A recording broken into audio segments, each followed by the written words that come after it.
The backyard was our universe that night, wide and endless despite the fence lines pressing in on all sides. Mom had hung the sheets to dry on the clothesline that evening, and their ghostly white ripples in the breeze became part of the game. Our hiding spots, our bases, the walls to peek around.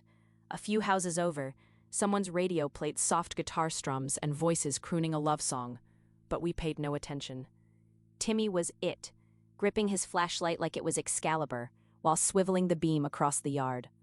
Giggling, I crouched low behind the rusty barrel Dad used for burning autumn leaves.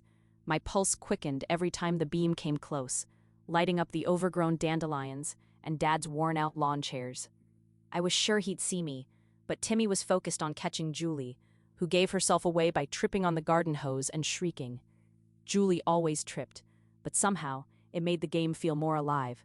When Timmy finally caught her, his flashlight's glow spilling over her ankle like a tag of light, she yelped, "Fine, I'm it," and we scattered into the shadows again.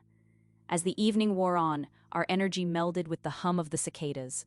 Somebody's dog barked faintly down the street, screen doors opened and closed, and porch lights clicked off one by one.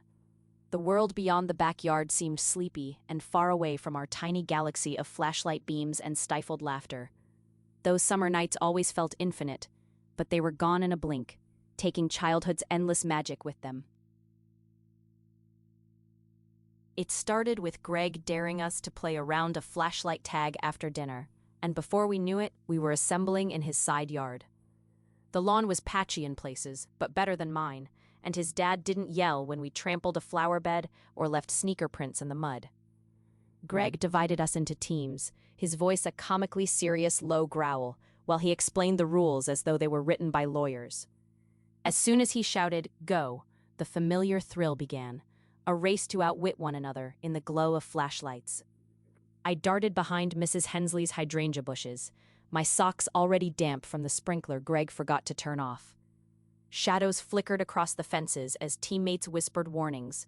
For a moment, time slowed as I crouched under the stars, the coolness of the earth pressing against my knees. Greg was fast with the flashlight, always a step ahead of us. Becky swore he cheated, but Greg just grinned, cocky and winded from running.